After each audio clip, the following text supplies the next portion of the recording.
ኢራን በሆርሙዝ ላይ ያላት ዘላለማዊ የበላይነት በሶስት የማይለወጡ መሰረቶች ላይ የተመሰረተ ነው። አንደኛም ጂኦግራፊ ሊቀየር አይችልም። ይህም ወሽመጡ በቂ አማራጭ የሌለው ቋሚ የመተላለፊያ መስመር ነው ማለት ነው። የኢራን 1600 ኪሎ ሜትር የባህር ዳርቻ ደግሞ ከ1 ሚሊዮን በላይ ወታደሮችና ከማንኛውም የባህር ኃይል አቅም በላይ የሆነ የሎጂስቲክስ ድጋፍ ከሌለ በስተቀር ምንም አይነት ወራሪ ኃይል ሊቆጣጠረው ወይም ሊይዘው የማይችል ተፈጥሯዊ ግድግዳ ነው። ሁለተኛ ደግሞ ያልተመጣጠነ ቴክኖሎጂ ዘላቂ የመደራደሪያ አቅምን ያረጋግጣል። አነስተኛ ዋጋ ያላቸው ድሮኖች፣ የባህር ዳርቻ ሚሳኤል መረቦችና የባህር ፈንጂዎች ኢራን አነስተኛ ወጪ በማውጣት ከፍተኛ የመስተጓጎል አቅም እንዲኖራትም ያደርጋሉ። ሶስተኛ የዓለም ጥገኝነት መዋቅራዊ ነው። እስያ ወደ 75 በመቶ የሚጠጋውን የኢነርጂ ፍጆታዋን በዚህ መስመር ታገኛለች።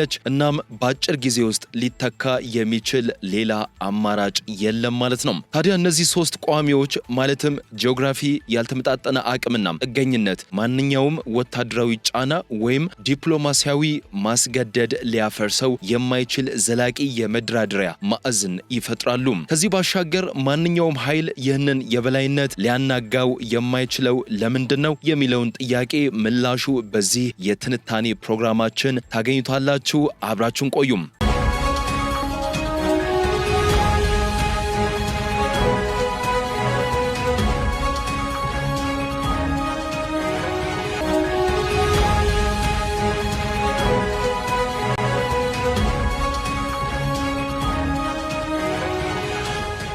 ሆርሙዝ የኢራን ዘላቂ ስትራቴጂያዊ ሀብት ሆኖም ቀጥሏል። የኢራን እስላማዊ ሪፐብሊክ የዓለማችንን እጅግ ወሳኝ የኢነርጂ መተላለፊያ ወደ ዘላቂ ስትራቴጂያዊ መሳሪያነትም ቀይረዋለች። ከየካቲት 28 ቀን 2026 ጀምሮ ሲካሄድ የነበረውን የጋራ የአሜሪካ እስራኤል ጥቃት ያቆመው የተኩስ አቁም ስምምነት ከተፈረመ ከ3 ቀናት በኋላም የሆርሙዝ ወሽመጥ አሁንም በኢራን ውጤታማ ቁጥጥር ስርም ይገኛል። ይህ እውነታም በዓለም አቀፍ የፖለቲካ ተንታኞች ዘንድ እንደ ታላቅ የኢራን ድል በሰፊው እየተገለጸም ይገኛል። ታዲያ 21 ማይል ስፋት ብቻ ያለው ይህ ጠባብ የባህር መስመር የባህር መተላለፊያ ብቻ ሳይሆን የዓለም አቀፍ የኢነርጂ ስርዓት ዋና የዝውውር ማዕከል ነው። በመደበኛ ሁኔታዎች በየቀኑ ወደ 20.9 ሚሊዮን በርሜል ነዳጅ የዓለም አጠቃላይ ፍጆታ 1/5ኛና ከ20 በመቶ በላይ የሚሆነው የዓለም የተፈጥሮ ጋዝ ንግድ በዚህ ጠባብ መስመርም ያልፋል። ለእስላማዊቷ ሪፐብሊክ ይህ የመገባቢያ ወይም ማስፈራሪያ ሳይሆን የማይቀየር የጂኦግራፊያዊ ጸጋ ነው። ይህም 1600 ኪሎ ሜትር የሚረዝም የሰሜን የባህር ዳርቻም እንደማይሰምጡ መድረኮች የሚያገለግሉ በስትራቴጂያዊ አቀማመጥ ላይ የሚገኙ ደሴቶችና የተለመደውን የባህር ኃይል የበላይነት ከጥቅም ውጭ የሚያደርግ ያልተመጣጠነ ወታደራዊ አስተምሮ ላይ የተመሰረተ ዘላቂ የመደራደሪያ አቅም ነው። የእስላማዊ አብዮት መሪ አያቶላ ሰይድ ሙጅታባ ኻሜኔ የቀድሞ መሪውን ሰማዕትነት ተከትሎ 40ኛውን ቀን ባከበሩበት ወቅት እንዳስታወቁት ከሆነም ኢራን የዚህን የባህር መስመር አስተዳደር ወደ አዲስ ምዕራፍ ትሸጋግራለች። ይህም ጂኦግራፊያዊ ዕጣ ፈንታን ወደ ዘላቂ ኢኮኖሚያዊና ስትራቴጂያዊ ኃይል የሚቀይር ይሆናል። ታዲያ የሆርሙዝ ወሽመጥ በሌላ መንገድ ሊታለፍ የሚችል ቦይ ወይም ሊተካ የሚችል መስመር አይደለም። በጣም ጠባቡ የባህር መተላለፊያ ቦታው 21 ማይል ወይም ወደ 39 ኪሎ ሜትር ስፋት ብቻ ያለው ሲሆን የንግድ መርከቦች ማለፊያ መስመር በእያንዳንዱ አቅጣጫ 2 ማይል ብቻ እንዲሆንም የተገደበ ነው። የኢራን የባህር ዳርቻ በፋርስ ባህረ ሰላጤና በኦማን ባህር ሰሜናዊ በኩል ከ1600 ኪሎ ሜትር በላይ ይረዝማል። ይህም እስላማዊቷ ሪፐብሊክ በተከታታይ የዘለቀም የግዛት ቁጥጥር እንድታደርግም ያስችላታል ማለት ነው። ስትራቴጂያዊ አቀማመጥ ያላቸው ደሴቶች እንደ ቄሽም፣ ሆርሙዝ፣ ላራክ፣ አቡ ሙሳና ቱምቡስ የመሳሰሉት እንደ የፊት መስመር ኦፕሬሽን መድረኮች ያገለግላሉ። እነዚህን ደሴቶች ወታደራዊ ተንታኞች የማይሰምጡ የአውሮፕላን ተሸካሚ መርከቦች ብለውም ይጠራዋቸዋል። ከነዚህ ሉዓላዊ የጥበቃ ቦታዎች በመነሳት የእስላማዊ አብዮት ጠባቂዎች ጦር ወይም IRGC የባህር ኃይል ዘላቂ የክትትል ድሮኖችን፣ የባህር ዳርቻ ሚሳኤል መረቦችንና ፈጣን የጥቃት ጀልባዎችን ያሰማራል። መላው የባህር መስመር ከኢራን ግዛት በ24 ማይል ርቀት ውስጥ የሚገኝ በመሆኑ በተባበሩት መንግስታት የባህር ሕግ ስምምነት መሰረት የሚተዳደረው በነፃ መተላለፊያ ወይም ፍሪ ትራንዚት ሳይሆን በንጹህ መተላለፊያ ወይም ኢኖሰንት ፓሴጅ መርህ ነው። ይህ ልዩነት ኢራን የመርከቦችን እንቅስቃሴ የመቆጣጠር ህጋዊ ስልጣን እንዲኖራትም ያደርጋል። ዓለም አቀፍ ጥገኝነትን የሚገልጹ ቁጥሮች ከጥቃቱ በፊት በነበሩት መደበኛ ሁኔታዎች የሆርሙዝ ወሽመጥ የተጨናነቀና ሊገመት የሚችል የዓለም አቀፍ ንግድ ፍሰት ማዕከልም ነበረ። ዝርዝር የባህር ላይ መከታተያ መረጃዎች እንደሚያሳዩት ከሆነም በቀን በግምት ከ130 እስከ 140 የሚደርሱ መርከቦች በወሽመጡም ያልፉም ነበረ። ይህም በወር ወደ 4000 የሚጠጉ መርከቦችን በዓመት ደግሞ ከ48000 እስከ 50000 የሚደርሱ መርከቦችን ያካትታል። ከነዚህ ውስጥ የነዳጅና የጋዝ መርከቦች በዘላቂነት የበላይነቱን ይዘው የቆዩ ሲሆን እንደ ወቅታዊና የገበያ ተለዋዋጭ ከጠቅላላው የትራፊክ እንቅስቃሴ ከ37 እስከ 60 በመቶ ድርሻም ይይዙ ነበር። እያንዳንዳቸው እስከ 2 ሚሊዮን በርሜል ጥሬ ነዳጅ የመያዝ አቅም ያላቸው ቬሪ ላርጅ ክሩድ ካሪየር ወይም VLCC መርከቦች ከጠቅላላው የነዳጅ ማጓጓዣ እንቅስቃሴ ውስጥ በግምት 35 በመቶውን ይሸፍናሉ። በመቀጠልም ስዊዝማክስና አፍራማክስ የነዳጅ መርከቦችም ይከተላሉ። ከነዳጅ ባሻገር ብረታብረት፣ እህልና የድንጋይ ከሰል የሚያጓጉዙ የደረቅ ጭነት መርከቦች ወይም በልክ ካሪየርስ ከዕለታዊ መተላለፊያው ከ30 እስከ 40 በመቶውን ድርሻም ይይዛሉ። LNG እና LPG የሚያጓጉዙ መርከቦች በቁጥር ሲታዩ አነስተኛ ቢሆኑም በወር ወደ 100 ወይም በዓመት 1200 መተላለፊያዎችን ብቻ የዓለም አቀፍ የLNG ንግድ 20 በመቶ በዚህ መስመር የሚያልፍ በመሆኑ ስትራቴጂያዊ በሆነ መልኩ እጅግ ወሳኝ ናቸው።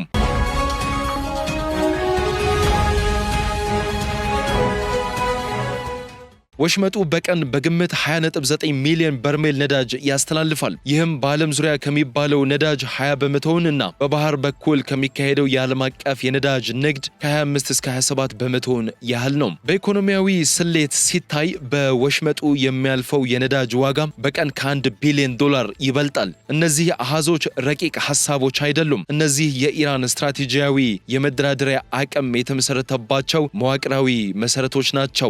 የኢራን ስትራቴጂያዊ አስተምህሮ ውጤታማነት የጥቃት ጦርነቱ እንደተጀመረ በጥቂት ቀናት ውስጥም ተረጋግጧል። እንደ አውሮፓውያን አቆጣጠር በመጋቢት 2026 መጀመሪያ ላይ በዝርዝር የኤአይኤስ መከታተያ መረጃ እንደታየው ከሆነም 978 መርከቦች በመተላለፊያው ቀጠና ውስጥ ተገድበው ነበር። ከነዚህ መካከል 342 የነዳጅ ማጓጓዣ መርከቦች ይገኙበት የነበረ ሲሆን የንግድ እንቅስቃሴው በመቆሙ አብዛኞቹ ቆመው ወይም መልህቃቸውን ጥለው ለመቆየት ተገደውም ነበር።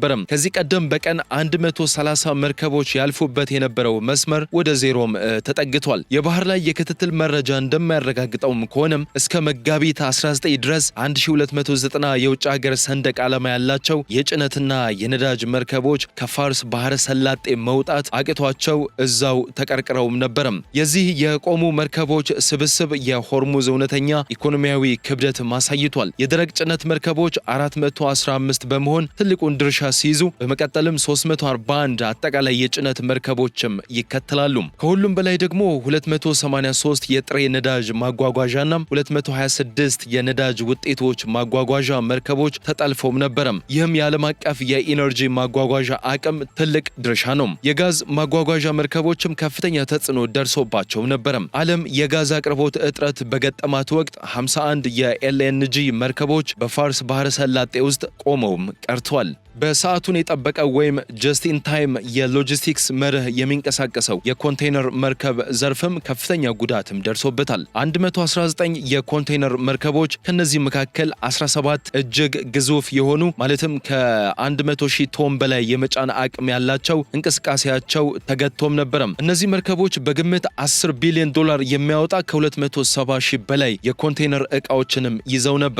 ይህ የሆነው የንግድ መስተጓጎል ብቻ ሳይሆን ወሳኝ የኢነርጂ ዝውውር መስመር ላይ የንግድ መርከቦች ሙሉ በሙሉ መፈናቀል ነው። ከ1000 በላይ የሚሆኑ መርከቦች በፋርስ ባህረ ሰላጤ በመከማቸታቸው ተገደውም ነበር። ከነዚህ መካከል 172 ሚሊዮን በርሜል ነዳጅ የጫኑ 187 ሙሉ በሙሉ የተጫኑ የነዳጅ መርከቦችም ይገኙበታል። የባህር ላይ ኢንሹራንስ ክፍያዎች ጨምረዋል። የመርከብ ኩባንያዎች የግዳጅ ሁኔታም አውጀዋል። የዓለም የኤነርጂ ገበያም ባለፉት 10 ዓመታት ታይቶ የማይታወቅ የዋጋ ንረትም አጋጥሞታል። መልእክቱ ግልጽ ነበር። አልነበረም። ኢራን ቁጥጥርን ለማረጋገጥ አንድም የጦር መርከብ ማስጠም አያስፈልጋትም። የሚያስፈልገው መተላለፊያው ለንግድ መርከቦች ደህንነቱ የተጠበቀ እንዳልሆነ ማሳየት ብቻ ነው። ቀሪውን ገበያው ይጨርሰዋል። ኢራን በሆርሙዝ ላይ ያላት ቁጥጥር በገንዘብ ነክ ረገድ የሚያሳድረው ተጽዕኖ በታንከር ወይም የነዳጅ ማጓጓዣ መርከብ ገበያ ላይ በግልጽ የሚታይ ሲሆን የገቢ መጠኑም ከዚህ ቀደም ታይቶ በማይታወቅ ደረጃም አሻቅቧል።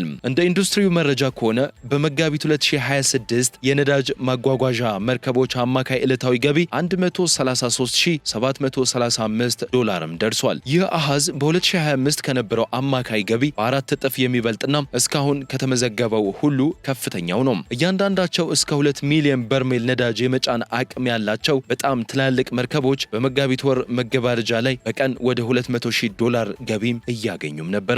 በተመሳሳይ ሁኔታም የስዊዝ ማክስ ታንከሮች ገቢ በቀን ወደ $330,000፣ የአፍራማክስ ደግሞ ወደ $280,000 ከፍም ብሏል። ይህም በታሪካቸው ከፍተኛው ቁጥር ነው። ከዚህም በላይ አስገራሚ አሃዞች በነፃ ገበያው ወይም ስፖት ማርኬት ታይቷል። አንዳንድ ትላልቅ መርከቦች በተለመደው የአቅርቦትና ፍላጎት መርህ ሳይሆን በሙሉ በጦርነት አደጋ ማካካሻ ክፍያ ምክንያት በቀን ከ400,000 እስከ $420,000 ደርሷል። ይህ ቀውስ የዓለም አቀፍ የነዳጅ ንግድ መስመሮችን ሙሉ በሙሉ ቀይሮታል። ወሽመጡ ከመደበኛው አቅሙ ከ1 እስከ 5% ብቻ እየሰራ በመሆኑ የእስያና የአውሮፓ የነዳጅ ማጣሪያዎች ከአሜሪካ ባህረ ሰላጤና ከምዕራብ አፍሪካ አማራጭ አቅርቦቶችን ለማግኘት በመሯሯጥ ላይ ይገኛሉ። ይህ ሁኔታ በአንድ ወር ጊዜ ውስጥ ብቻ በሜክሲኮ ባህረ ሰላጤ ውስጥ ይገኙ የነበሩ ትላልቅ መርከቦችን ቁጥር በ41% እንዲቀንስም አድርጓል። ይህ የመተላለፊያ መስመር ለውጥ መርከቦች በኬፕ ኦፍ ጉድ ሆፕ በኩል ረጅም ጉዞ እንዲያደርጉም አስገድዷቸዋል። ይህም ተጨማሪ የመርከብ አቅምን ከገበያ በማውጣት የመርከብ ማጓጓዣ ወጪዎችን በተዘዋዋሪም የኤነርጂ ዋጋዎች ለሚቀጥሉት ጊዜያት ከፍተኛ ሆነው እንዲቀጥሉም አድርጓል። ታዲያ በ40 ቀኑ ጦርነት ወቅት ኢራን የሆርሙዝ አስተዳደር ወደ አዲስ ምዕራፍ ለማሸጋገር ወሳኝ እርምጃዎችንም ወስዳለችም። አሁን በአንድ በርሜል ነዳጅ ላይ $1 የመተላለፊያ ክፍያ እንዲጣል ሐሳብም አቅርባለች። ይህም ለእያንዳንዱ እጅግ ግዙፍ የነዳጅ መርከብ ወይም ሱፐር ታንከር ወደ $2 ሚሊዮን ገደማ ነው። ከዚህ ስርዓት ሊገኝ የሚችለው ዓመታዊ ገቢ እጅግ አስደናቂ ነው። ይህም በዓመት ከ70 እስከ $100 ቢሊዮን ይደርሳል። ይህንን በግልጽ ለማየት ያህል የኢራን አጠቃላይ የነዳጅ ኤክስፖርት ገቢ በ2024 የነበረው $46.7 ቢሊዮን ገደማ ነበረ። የክፍያ ስርዓቱ አንድ ተጨማሪ በርሜል ነዳጅ ሳይሸጥ ያንን ገቢ በእጥፍ ሊያሳድግ የሚችል ሲሆን ይህ በኢራን በኩል የተከናወነ ታላቅ ስትራቴጂያዊ እርምጃም ነው። ከዚህም በላይ ወዳጃዊ ሀገራት መርከቦች በተለይም ከቻይና፣ ሩሲያና ፓኪስታን የሚመጡት ክፍያቸውን በቻይና ዩዋን፣ በሩሲያ ሩብል ወይም በቢትኮይን ባሉ የዲጂታል ገንዘቦች ወይም ክሪፕቶ ከረንሲስ እንዲፈጽሙም ይደረጋል። ይህ ደግሞ አስተማማኝና ያልተቋረጠ ጉዞን ከማረጋገጥ ባሻገር በአሜሪካ ዶላር ላይ ያለውን ጥገኝነት በንቃትም ይቀንሳል።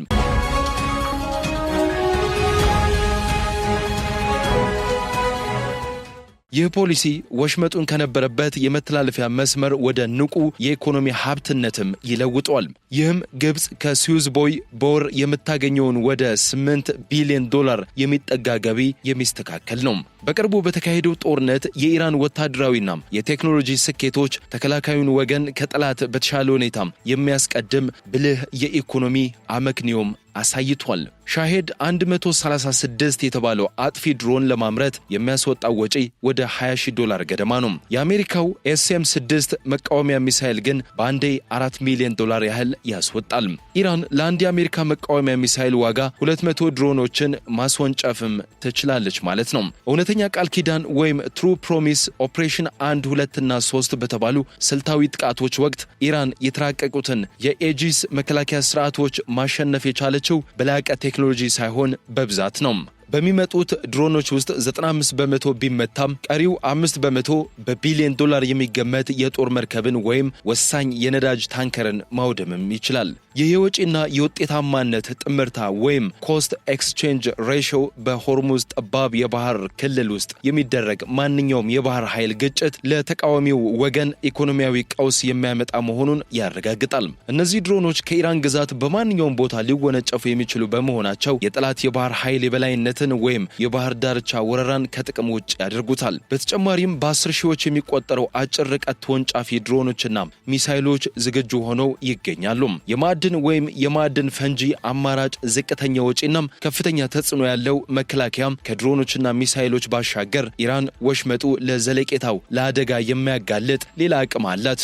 ይህም የባህር ማዕድን ፈንጂ ጦርነት ነው። ታዲያ ከ70 ኪሎ ሜትር ርቀት ላይ የሚወነጨፉ ፋጅር 5 ሮኬቶችን በመጠቀም ኢራን ምንም አይነት የባህር ላይ መርከብ ሳትጠቀም መግነጢሳዊ ብልህና የላቁ ፈንጂዎችን በጠቅላላው የሆርሙዝ መስመር ላይ መትከል ትችላለች። እያንዳንዱ ፈንጂ ለኢራን የሚያስወጣው ጥቂት $1000 ብቻ ነው። እንደዚህ ያለ ፈንጂ የተተከለበትን የባህር ክልል ማጽዳት ለጥምር የባህር ኃይል ቢያንስ 6 ወራትን የሚፈጅ አደገኛና አዝጋሚ ስራም ይሆናል። በዚህ ጊዜ ውስጥ ደግሞ የዓለም ኢኮኖሚ የኤነርጂ እጥረትና የምግብ አቅርቦት መስተጓጎል ይገጥመዋል። ለኢራን የሚኖረው ተጨማሪ ወጪ እዚህ ግባ የሚባልም አይደለም። ተቃዋሚው ወገን ግን በቀን በቢሊዮን የሚቆጠር ዶላርም ይከስራል። ባለሙያዎች እንደሚናገሩት ከሆነም ይህ የተፈጠረ ግምት ሳይሆን የኢራን ዘላቂ የመከላከያ አቅም መሰረት የሆነ የተረጋገጠ ብቃት ነው። ከነዳጅ ባሻገር ወሽመጡ ለኢራን እንደ የምግብ ዋስትና መሳሪያም ሆኗል። የሆርሙዝ ወሽመጥ ተጽዕኖ ከኢነርጂ ዘርፍ እጅግ የዘለለ ነው። ኢራን ለዓለም አቀፍ ግብርና ወሳኝ የሆነውን የናይትሮጅን ማዳበሪያ ወይም ዩሪያ በዓለም ትልቁ አቅራቢ ናት። ሰፊው የፋርስ ባህረ ሰላጤ ክልል ይህንን ንግድ የሚቆጣጠር ሲሆን በመተላለፊያው ላይ የሚፈጠር ማንኛውም መስተጓጎል የዓለም አቀፍ የዩሪያ ዋጋን ከ25 እስከ 30 በመቶ ያንረዋል። ይህ የዋጋ ንረት እንደ ህንድ፣ ብራዚል፣ ፓኪስታን፣ ባንግላዴሽና አብዛኛዎቹም የአፍሪካ ሀገራት ላሉ ዋና ዋና አስመጪ ሀገራት የማዳበሪያ አቅርቦት ሰንሰለትን በቀጥታ ያናጋል። የዚህም ውጤት ተያያዥ የምግብ ቀውስ ነው። የስንዴና የሩዝ ዋጋ መናር፣ ዓለም አቀፍ የዋጋ ግሽበት እንዲሁም በቢሊዮን ለሚቆጠሩ ሰዎች የምግብ ዋስትና ላይ የተጋረጠም ቀጥተኛ ስጋት። በዚህም ምክንያት ወሽመጡ ለሁለቱም ለኢነርጂና ለምግብ እንደ ድርብ መተላለፊያም ሆኖም ያገለግላል። ይህም ኢራን አንድ ተጨማሪ ሚሳይል እንኳ ሳትተኩስ በዓለም አቀፍ ኢኮኖሚ ላይ ተጽዕኖ እንድታሳድርም ያስችላታል። ኤፕሪል 8 ቀን 2026 ተግባራዊ በሆነው የተኩስ አቁም ስምምነት ተከትሎ በፋርስ ባህረ ሰላጤ ያለው ስትራቴጂያዊ ሚዛን ሊቀለበስ በማይችል መልኩም ተለውጧል። በመላው ምዕራባዊና ምስራቃዊ ሚዲያዎች ላይ የሚገኙ የዓለም አቀፍ ፖለቲካ ተንታኞች ውጤቱን የኢራን ድል አድርገው ገልጸውታል። በ40 ቀናት ጦርነት ወቅት ኢራን ዕለታዊ የትራፊክ እንቅስቃሴን በቀናት ውስጥ ከ140 መርከቦች ወደ 0 የመቀነስ አቅም እንዳላትም አሳይታለችም። በመጋቢት ወር መጀመሪያ ላይ 172 ሚሊዮን በርሜል ነዳጅ የጫኑ 187 ታንከሮችን ጨምሮ ከ1000 በላይ መርከቦች በፋርስ ባህረ ሰላጤ ውስጥ ቆመው ነበር።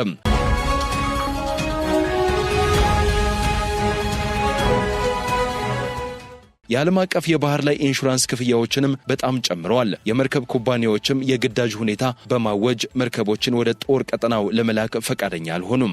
አሜሪካ ያላት ግዙፍ የተለመደ የጦር ኃይል ቢኖርም ነገሮችን ወዲያውኑ ወደ ቀድሞ ሁኔታው መመለስ አቅቷት ነበረም። ይህ አፈጻጸም የኢራን ስትራቴጂስቶች ለረጅም ጊዜ ሲያራምዱት የነበረውን አቋም አረጋግጧል። በሆርሙዝ ላይ ቁጥጥር ለማድረግ ሙሉ በሙሉ መዝጋት አያስፈልግም። መርከቦችን የመስተጓጎል እምነት የሚጣልበት ማስፈራሪያ ብቻ በቂ ነው። ሚያዝያ 9 ቀን የእስላማዊ አብዮት መሪ አያቶላ ሙጅታባ ኻሜኔ የቀድሞ መሪ አያቶላ ሰይድ አሊ ካሚኔን ሰማዕትነት ተከትሎ 40ኛውን ቀን ባከበሩበት ወቅት ወሳኝ መግለጫም ሰጥቷል። በዚያ መልእክታቸውም የሆርሙዝን ወሽመጥ አስተዳደር ወደ አዲስ ምዕራፍ እንደምንሸጋገር እርግጠኛ ነኝ ብለዋል። ይህ አዲስ ምዕራፍ በመርከቦች እንቅስቃሴ ላይ የሚደረግ ምርጫዊና ብልህ ቁጥጥርን፣ በዶላር ያልሆነ የመተላለፊያ ክፍያ መሰብሰብንና ሁሉንም የውጭ ስጋቶችን በፋርስ ባህረ ሰላጤ ውስጥ ያለውን የጦርነት ሕግ እንደገና ለማዋቀር ወደሚረዱ እድሎች መቀየርን ያካትታል። በተጨማሪም ኢራን በአጥቂዎች ለደረሰው ጉዳት ሁሉ ሙሉ ካሳ እንዲሁም ለሰማዕታት የደም ዋጋ ወይም ደም መክፈልና ለቆሰሉት ካሳ እንደምትጠይቅ አጽንኦት ሰጥቷል። በዚህ እይታ የሆርሙዝ ወሽመጥ ካሁን በኋላ የማንም መፈንጫ ወይም መጫወቻ አይደለም። ጠንካራና ሊደመሰስ የማይችል የመከላከያ ኃይል ሉዓላዊ ግዛት ነው። ይህም በበርካታ ተንታኞች ዘንድ ማንኛውም ኃይል ኃይል ይህንን የበላይነት ሊያናጋው የማይችለው ለምንድነው የሚለውን ጥያቄ አጭሯል። ኢራን በሆርሙዝ ላይ ያላት ዘላለማዊ የበላይነት በሶስት የማይለወጡ መሰረቶች ላይ የተመሰረተ ነው።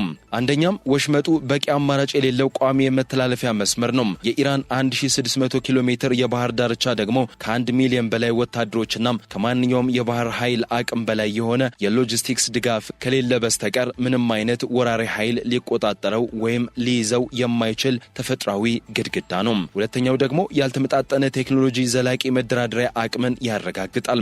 አነስተኛ ዋጋ ያላቸው ድሮኖች፣ የባህር ዳርቻ ሚሳኤል መረቦችና የባህር ፈንጂዎች ኢራን አነስተኛ ወጪ በማውጣት ከፍተኛ የመስተጓጎል አቅም እንዲኖራትም ያደርጋሉ። ሶስተኛው ደግሞ የዓለም ጥገኝነት መዋቅራዊ ነው። እስያ ወደ 75 በመቶ የሚጠጋውን የኢነርጂ ፍጆታዋን በዚህ መስመር ታገኛለች። እናም በአጭር ጊዜ ውስጥ ሊተካ የሚችል ሌላ አማራጭ የለም።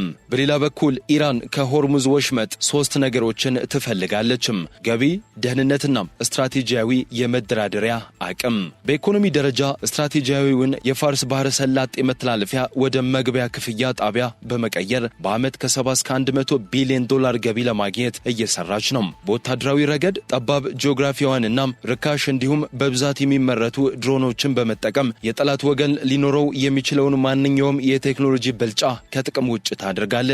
በስትራቴጂያዊ ደረጃ የዓለምን ኢኮኖሚ፣ የኤነርጂና የምግብ አቅርቦት ሰንሰለቶችን እንደ ዋስትና በመያዝ በቴህራን ላይ የሚሰነዘር ማንኛውም ህልውናን የሚፈታተን ስጋት ለቀሪው ዓለም ህልውናን የሚፈታተን ኢኮኖሚያዊ ቀውስ እንደሚያስከትልም ታረጋግጣለች። በዓመት በግምት 50,000 መርከቦች በሚያልፉበት ከ7 ቢሊዮን በርሜል በላይ ነዳጅ በሚተላለፍበትና እስከ 100 ቢሊዮን ዶላር የሚደርስ የመተላለፊያ ክፍያ ገቢ ሊገኝ በሚችልበት በዚህ አካባቢ የኃይል ስሌቱ ግልጽ ነው። ወደ ቴህራን የሚያመሩ የማስፈራሪያ ንግግሮች ሁልጊዜም በካርታው ላይ ባለው ዝምተኛና የማይካድ እውነታ ይመለሳሉ። የሆርሙዝ ወሽመጥ የኢራን ዘላለማዊ ስትራቴጂያዊ ግዛት ነው፣ ሆኖም ይኖራል። ውድ የኢትዮ ግሎባል ቤተሰቦች ለዛሬ በዚያ በቃን። ስለተከታተላችሁን ከልብ አድርገን እናመሰግናለን። ሰላም።